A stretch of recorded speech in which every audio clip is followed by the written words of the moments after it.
She was arguing with a potted plant when I found her. Not metaphorically.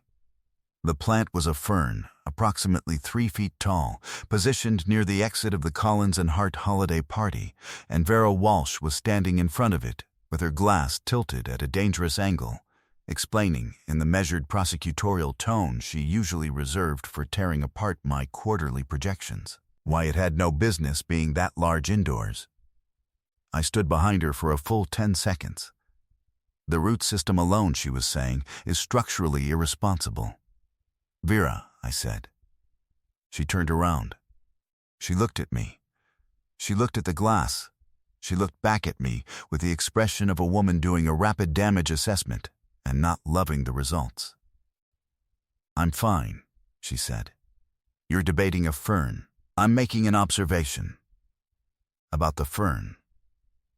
About interior landscaping standards. She straightened slightly, which are, for the record, unregulated. I looked at the glass. I looked at her. I thought about leaving. I had considered leaving 4 times already that evening. And 4 times something had kept me in the room, and I had been careful, over the past 2 years, not to examine what that something was. Let me take you home, I said. She opened her mouth. She closed it. She looked at the fern one more time, as though it might offer a reasonable alternative. It did not. Fine, she said, but I'm not talking to you in the car. She talked to me the entire way to the car. My name is James Calloway. I am 33 years old. I am a senior account strategist at Collins and Hart, which is a mid-size marketing consultancy where I have worked for 4 years, and where, for 2 of those 4 years, I have occupied the specific professional purgatory of being the second best person in the room whenever Vera Walsh is in the room. This is not false modesty. She is genuinely exceptional. She reads a brief the way some people read a person, intuitively, completely, arriving at conclusions that should take a week in approximately the time it takes to finish a coffee. Her presentations are the kind that make clients forget they were skeptical. She argues with precision, and she is almost always right, which is the specific quality in a person that I have always found the most difficult to be annoyed by and the most impossible to ignore. We were rivals in the technical sense. Same track, same clients, same quarterly targets, different approaches to nearly everything, and we were professional about it. Meaning, we were polite. Meaning, we disagreed in meeting rooms with the careful courtesy of 2 people who had agreed, without discussing it, to keep the disagreement contained. Outside of meeting rooms, we had the following relationship: approximately nothing. Adjacent orbits. Coffee at the same machine at different times. A mutual awareness of the other that operated at a frequency slightly below conversation. I had been aware of her, at that particular frequency, for 2 years. I had poor survival instincts around women who were better at arguing than I was, and knew it. She was not silent in the car. The Henderson brief, she said, approximately 40 seconds after I pulled out of the parking garage, was mine. It was assigned to both of us. The original scope was mine. You were added in week 2. Because the scope expanded. Because I expanded it. She had her arms crossed. Not angry. She wasn't an angry drunk, I was discovering, so much as a declarative one. Everything a statement. Everything delivered as evidence. I want that noted. I'm noting it. You're humoring me. I'm driving you home. She looked out the window. The city going past. Her reflection in the glass, slightly blurred. Why are you doing that? She said. It came out different from the rest, less declarative, more the shape of a question she had not quite planned. Because your other option was the fern. She almost laughed. Almost. The sound she made was 1 note short of it, pulled back at the last second like she had caught herself. I could have called someone, she said. Who? A pause. She watched the city. My roommate, she said. She would have come. It's midnight. She wouldn't have minded. Vera, she genuinely wouldn't have. I know, I said. I'm still driving you home. She didn't answer. She went back to the window. The reflection of her face in the glass was doing something she probably didn't know it was doing. Something soft. Which was not a word I had previously associated with Vera Walsh in any professional context.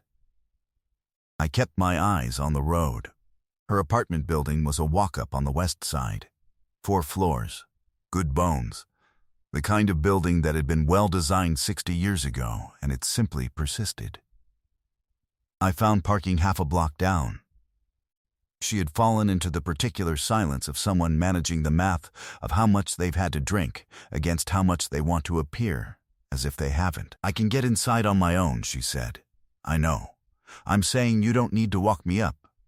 I'm going to walk you up. She got out of the car. She walked steadily enough. She was not stumbling. Was not the kind of drunk that requires an arm, only the kind that requires minor navigation decisions to be made by someone else. She had her keys out before we reached the door. 3rd floor. A short hallway. She got the key in on the 2nd try and pushed the door open, and the light inside was already on, warm and low, and the woman on the couch looked up from her book with the expression of someone who had not been asleep and was not surprised. Late 20s.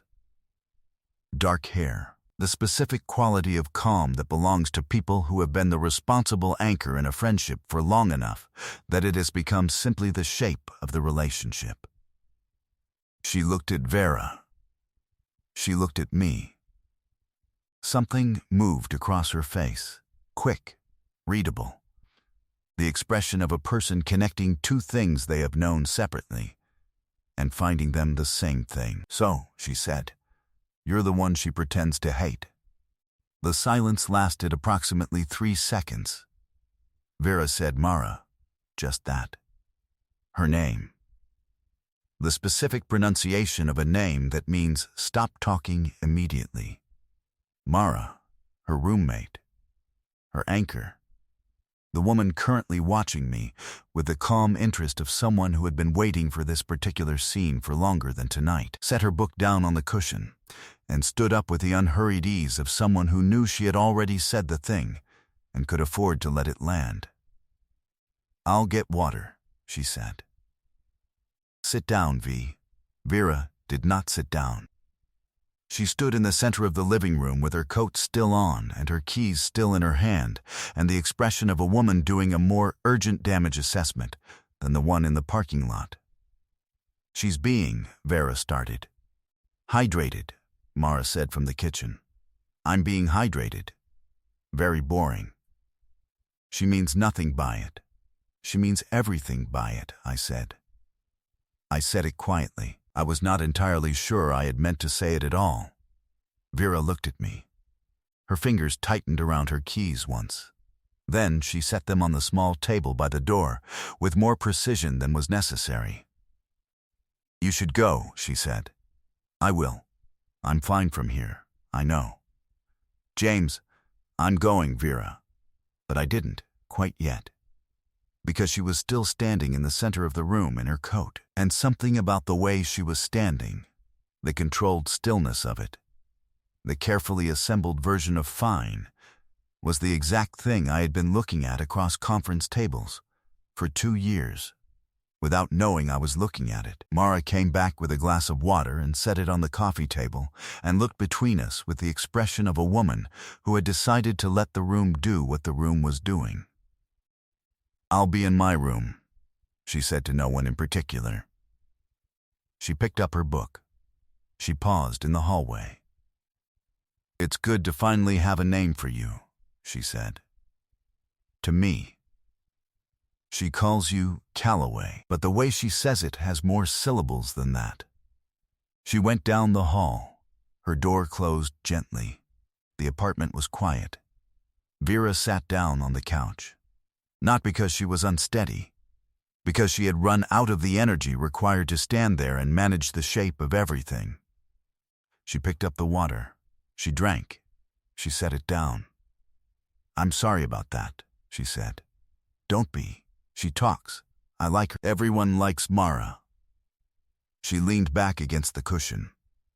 The coat was still on. Her heels were still on. She looked at the ceiling with the expression of someone conducting an internal audit and not enjoying the results. "She's not wrong," she said.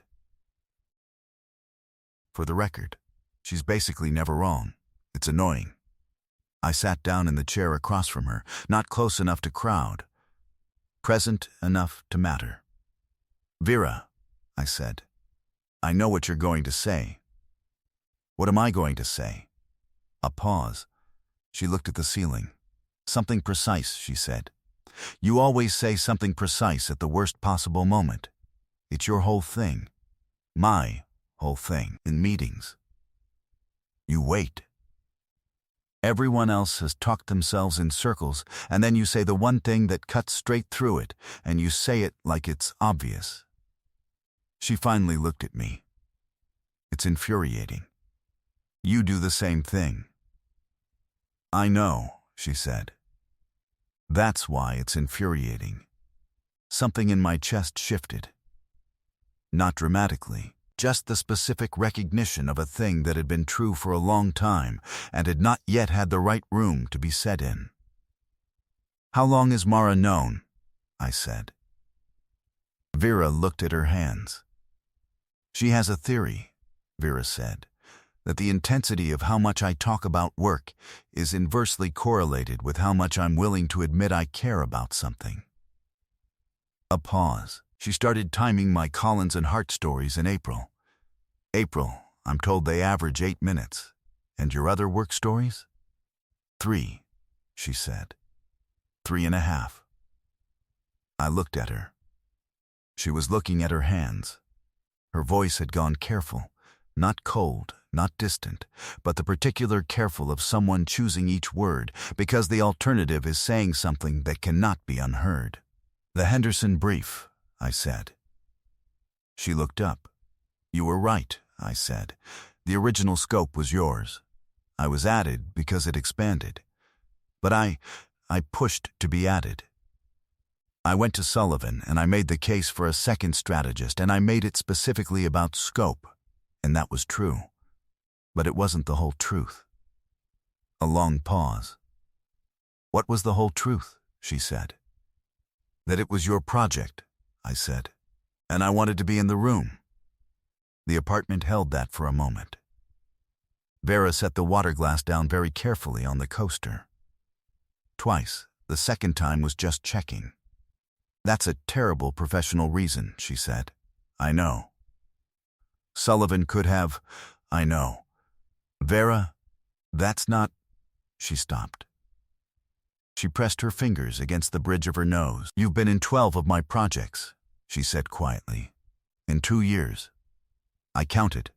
I know. That's not nothing. No," I said. "It's not."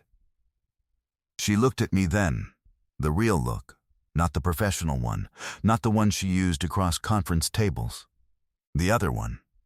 The one that, I realized now, I had been catching the edge of for 2 years without ever letting myself look at it directly. "I'm going to be embarrassed about this tomorrow," she said. "You don't have to be." I argued with a plant, James. The fern was out of line. She laughed. A real one this time. The kind she pulled back before in the car and didn't pull back now, small and surprised, and loose in a way that the professional version of her never was. She laughed like a woman putting down something heavy, and then looked away, and then back. "You can't say that," she said. "In the office. Whatever this is. You can't just say the precise thing in the middle of a briefing. I won't. Because I have a reputation. I know. And you have a reputation. I know. And those are 2 different reputations, and they are professionally useful, and I would like to keep mine. Vera," I said, "I'm not going to do anything with this that you don't want me to do with it." She looked at me for a long time. "What if I don't know yet what I want you to do with it?" she said. quiet, the honest version. Then, we go slow, I said. And you think about it. And I go home tonight, and we're both sober when we have the rest of this conversation. She held my gaze for 1 second longer than felt safe. Then, she looked at the hallway. Mara's going to be insufferable, she said. She seemed delightful. She's going to bring this up for years. Probably, she's going to want to tell the story. It's a good story. Vera looked at me. Something in the careful version of her face, the managed, precise, professionally assembled version, quietly stepped aside. It's not a bad story, she said. I stood up. I got my jacket. She walked me to the door, steady, present, more herself than she had been in the parking lot. At the door, she stopped. James, she said. Yeah, for what it's worth. She was looking at the doorframe. The Henderson brief. I didn't object when Sullivan added you. I know. I could have. I had standing to. I know, Vera. She looked at me then. Just for a second. I wanted you in the room too, she said. I walked home. We had the rest of the conversation 3 days later. Coffee shop, off-site, nobody from Collins and Hart within reasonable distance. She was precise, and I was precise, and we were both sober, and it was one of the better conversations I have ever had with another person, which should not have surprised me, and did not entirely surprise me. We were careful. We were good at our jobs, both of us, and being good at our jobs meant knowing which structures were load-bearing and treating them accordingly. We did not rush. We did not make it dramatic. What we did was show up to the same projects and stop pretending we didn't know why. A year after that, Mara threw a dinner party and introduced me to everyone as the work nemesis, with the air of a woman who has been holding a punchline for 14 months and has finally found the right audience for it. Vera looked at me across the table with the expression of a woman who had accepted this as the cost of having a perceptive roommate. I mouthed, "It's a good story." She looked away. She was smiling. 2 years later, when people asked how we started, how two people who spent most of a working year being professionally careful with each other finally stopped, Vera told them it was gradual, that it had crept up on them, that one day things were one way, and then slowly they weren't. She was not wrong. But she also left out the Fern, and Mara's timing records, and the 8 minutes. I let her have the cleaner version. She knew what it had actually been. She knew that you do not count 12 projects across 2 years and argue a plant and give someone the exact seat at the table they asked for without knowing, somewhere below the level of admitted things, exactly what you are doing. It wasn't new. It had probably always been her. Here's what I want to know. Have you ever had someone else name the thing you'd been carefully not naming at the exact moment you were least prepared for it? And is there someone in your life right now who you're working very hard to have a purely professional relationship with? Tell me in the comments. And if you've been here a while, you already know. Subscribe. Every story starts with something that gets said before it can be stopped. This one started with a plant and a roommate, and 4 words that changed the whole room.